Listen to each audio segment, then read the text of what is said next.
ইটাহারের পতিরাজপুর এলাকায় শারীরিক অসুস্থতা ও মানসিক অবসাদের জেরে বিষ পান করে এক ব্যক্তির আত্মঘাতী হওয়ার ঘটনায় চাঞ্চল্য ছড়িয়েছে। মঙ্গলবার মৃতদেহ ময়নাতদন্তের জন্য রায়গঞ্জ মেডিকেল কলেজের মর্গে পাঠিয়েছে পুলিশ। মৃতের নাম অমিত কর্মকার, বয়স 40। পরিবার সূত্রে জানা গিয়েছে সোমবার দুপুরে তিনি বিষ খান। অসুস্থ অবস্থায় প্রথমে তাকে ইটাহার গ্রামীণ হাসপাতালে ভর্তি করা হয়। পরে শারীরিক অবস্থার অবনতি হলে রায়গঞ্জ মেডিকেল কলেজে স্থানান্তরিত করা হয়। সেখানেই চিকিৎসাধীন অবস্থায় তার মৃত্যু হয়। পরিবারের দাবি, দীর্ঘদিন ধরে একাধিক দুরারোগ্য রোগে ভুগছিলেন অমিত।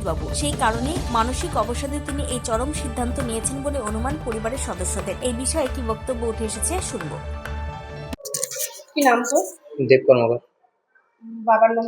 অমিত কর্মকার। বয়স কত? বাবার 38-40 এরকম হবে। কি করতেন? এখন তো কোনো কিছু করতো না, শরীর খারাপ, তার জন্য বাড়িতে ছিল। বাড়ি কোথায়? প্রতিরাজপুর। Post office? প্রতিরাজপুর। আর কোন থানা পড়ছে ওটা? এটা কি হয়েছিল? বিষ খেয়েছিল। কখন? 2টো বাজে তখন। কবে? কালকে দুপুর 2টার সময়। তারপরে ওখান থেকে হসপিটাল নিয়ে আসলাম, ইটার হসপিটালে। ওখান থেকে ওয়াশ করে টেরে তারপরে আবার রায়গঞ্জে ট্রান্সফার করে দিল। তারপরে রায়গঞ্জ জানার পর কিছুক্ষণ ওখানে ইস্যু করলো, অক্সিজেনের ইস্যু করলো। তারপরে কটা নাগাদ মারা গেছে? 5টা। কি বাড়িতে খেয়েছিল? বাড়িতে তো বাইরে খেয়েছিল, কিন্তু বাড়িতে আসেনি, বমি করতেছিল। তারপরে সবাই বুঝতে পারলো। তারপর মায়ের নাম? মমতা কর্মকার। কি অসুখ হয়েছিল? কি সমস্যা হয়েছিল? লিভারের প্রবলেম, জন্ডিস। চিকিৎসা চলছিল। তবে ঘটনার পর এলাকায় শোকের ছায়া নেমে এসেছে। পুরো ঘটনা তদন্ত শুরু করেছে ইটাহার থানার পুলিশ।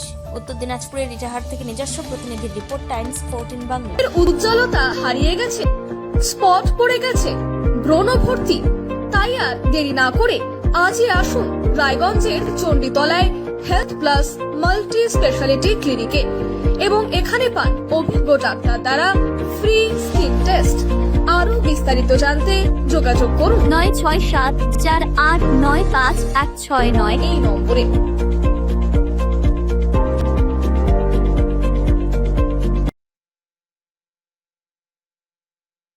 আজ তোমার বিয়ে সাজলো নতুন সাজে,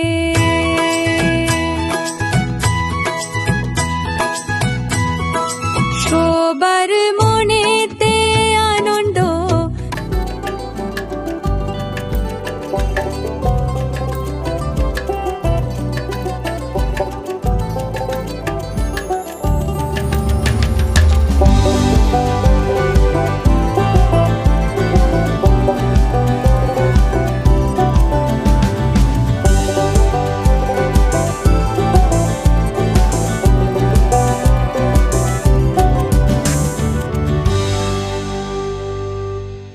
সেই সঙ্গে টাইমস 14 বাংলার ইউটিউব চ্যানেলকে সাবস্ক্রাইব করতে ভুলবেন না।